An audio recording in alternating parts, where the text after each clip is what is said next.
There's a fly in the room. Damn it. Hi everyone, it's Jenny. Welcome back to my channel. How are you all? I know it's been several hot seconds since I filmed my last video. Very sorry, but you know, life.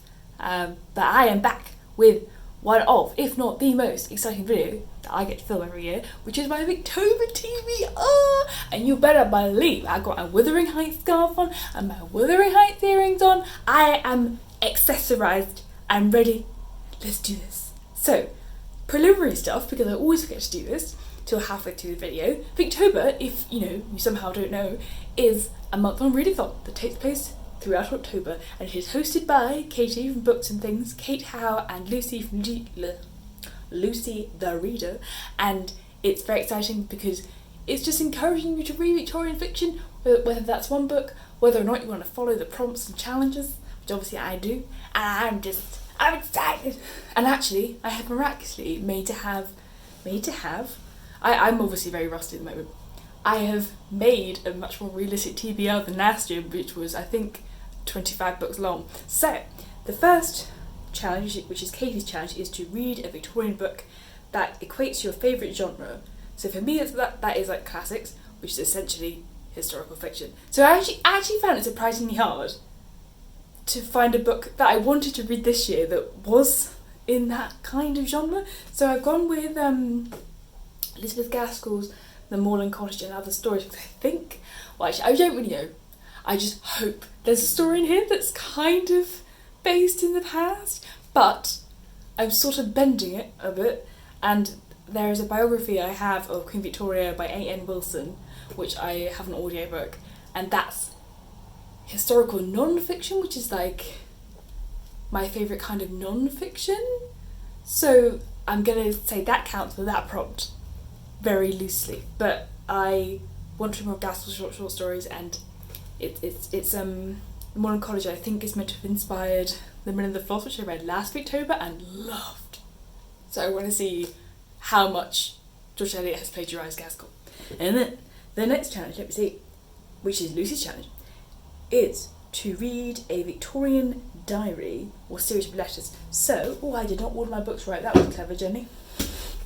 So, I have chosen The Wonderful Adventures of Miss Seacole in Many Lands by Mary Seacole, which is not a diary per se, but it's like an autobiography, and it has that sort of element to it, because I wanted to read a book by a black author, and that was so hard to find, because for Victober it's all about reading 19th century texts that are of British or Irish origin, whether that's the writer is from there or they lived there for a long time. It doesn't count if they're American, and everything I googled was just 19th century American authors. So, and I couldn't find any fiction. If you know of any fiction by a black Victorian author, hit me up. But this is what I found, and she was sort of famous for being around with Florence Nightingale during the Crimean War. I think she was of Jamaican heritage, I want to say. Yes. So I don't know much about her at all, except that she was a nurse, and that I think would be really interesting just to hear about her struggle to overcome people's barriers and prejudices that they put up for her, and it's not that long, so it could be really dry. I don't know, these things can go both ways, but I don't read much Victorian non-fiction like written in the period, and I always find it interesting when I do, at least on some level, even if it is a bit dry. So I'm sure I'll get something good out of this. And diversity, we'd love to see it. And then the next challenge is to read a new to you book or short story by a favourite Victorian author. So this is Kate's challenge, and I picked Ruth by Elizabeth Gaskell, which is the last novel I've not read, and I'm a little sad that I will have no more new Gaskell novels to discover. But this is about, I think, a fallen woman. I think it's a woman who, I think she gets taken by her employer or something. She falls for a man, and then, judging by his picture, has a baby.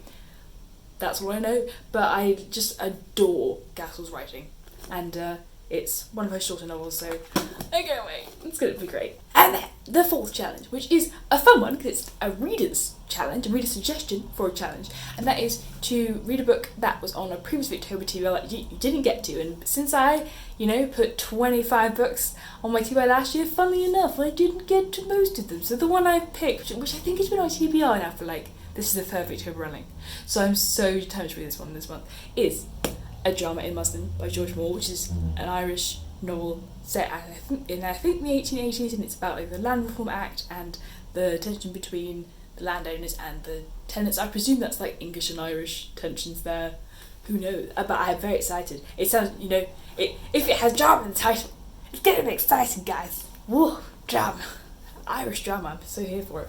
And then a fun extra bonus challenge is to read while wearing some kind of Victorian or Victorian style apparel, and I will probably bend this a bit because this is Victorian themed, even though Snood is not very Victorian, and I have a Great Expectations jumper, and I do have a necklace of a portrait of Anne Bronte, so I'll probably wear that, and that'll be my Victorian nod. I've got to be honest, the temptation to buy a bonnet is strong, and I have looked at eBay, so that could happen. I could go wild. I have always wanted a bonnet. I love bonnets, guys, okay? I just want to swan around in one. I think they're great, but I might resist. Who knows? But you could see a video, I'm just saying. You might see me in a video wearing a bonnet. Who knows?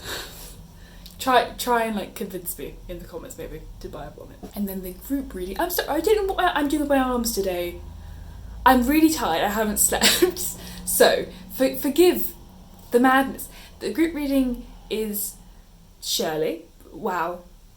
Get it together, woman. Shirley by Charlotte Bronte, and I read that last year, so I'm not going to read that this year because it's long and I liked it, but it wasn't as good as Jane Eyre in my opinion. If you want to read that, have fun. And then the extras, because obviously I'm getting to pick extra ones. My extra choices are News from Nowhere by William Morris. Can we just collectively gasp at this cover and the spine? I mean, William Morris would be so proud. The V&A have created this beauty. And then the inside, although I have to say I am a little sad it doesn't have paragraphs, is like this. Oh.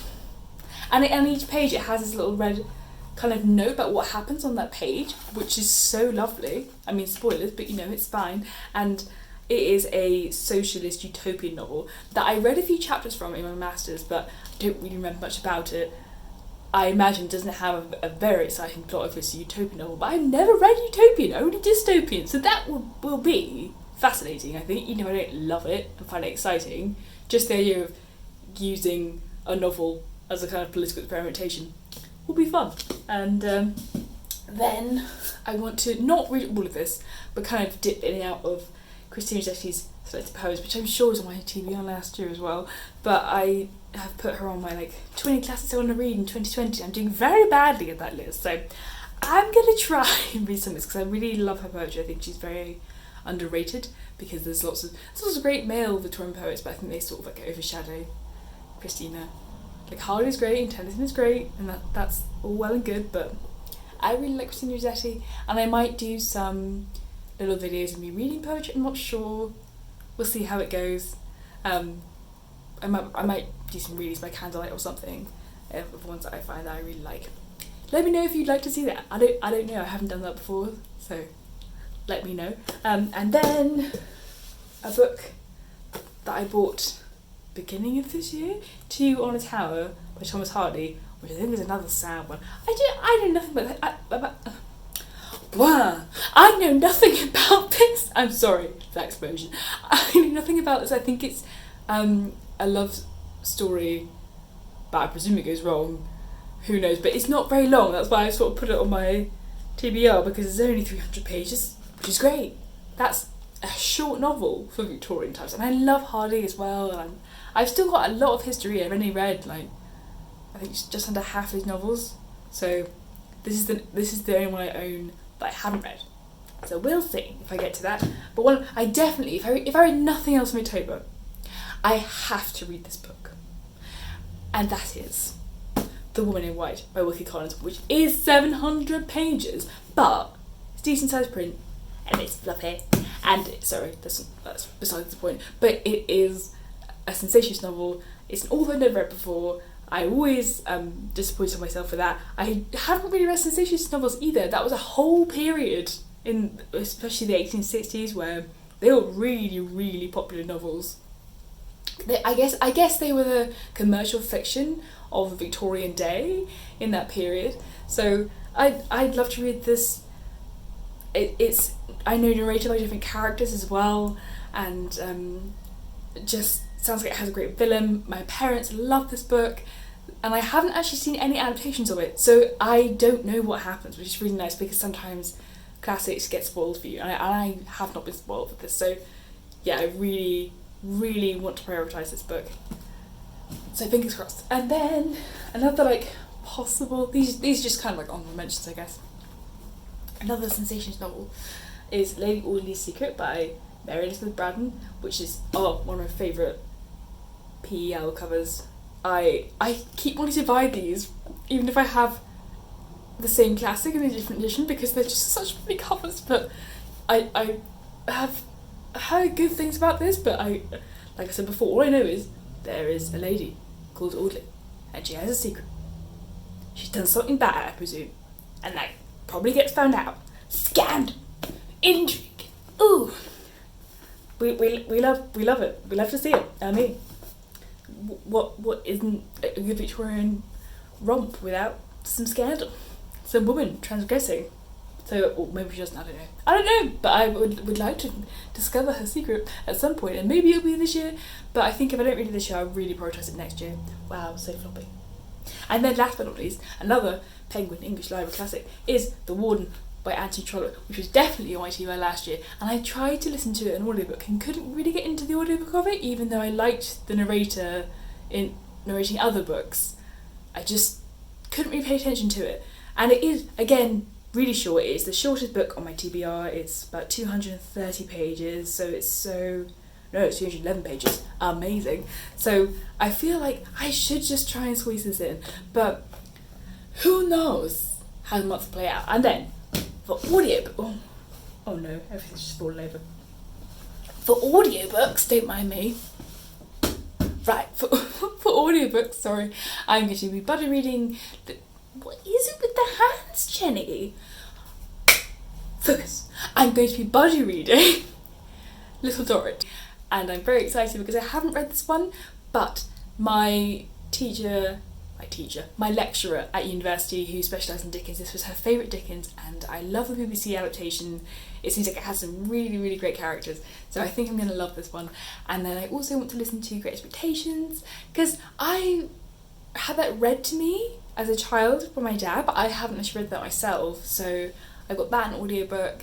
And then also I want to reread Agnes Grey on audiobook, because it is Anne Bronte's bicentenary year this year, which is really special, and I've already reread Tenet Waffle Hall this year, so it would be nice to revisit Agnes Grey. I don't like it as much as Tenet Waffle Hall. It's not as a mature work, but it's about a woman going off to be a governess, and I find it very gentle, and I really enjoyed it still. So that'll be so nice, and then maybe, who knows, put in some more, depends what I'm doing. But Little Dorrit is 36 hours long, so we'll see. But that, I think, concludes my Victober TBR. What are you reading? If you have a Victober TBR, please link it down below, because I haven't watched anyone's yet, and I really want to just binge watch everyone's. I am so excited. I mean, it's Victober. Oh my gosh. I need to calm down. But I hope that you're all doing well. I really will try and catch up on videos. I know I was the worst host ever of the History Challenge. I still haven't done a wrap up and all these things, but you know, it's fine. Gonna do Victober. It's gonna be great. And I will see you soon. More Bookish Shenanigans. Bye!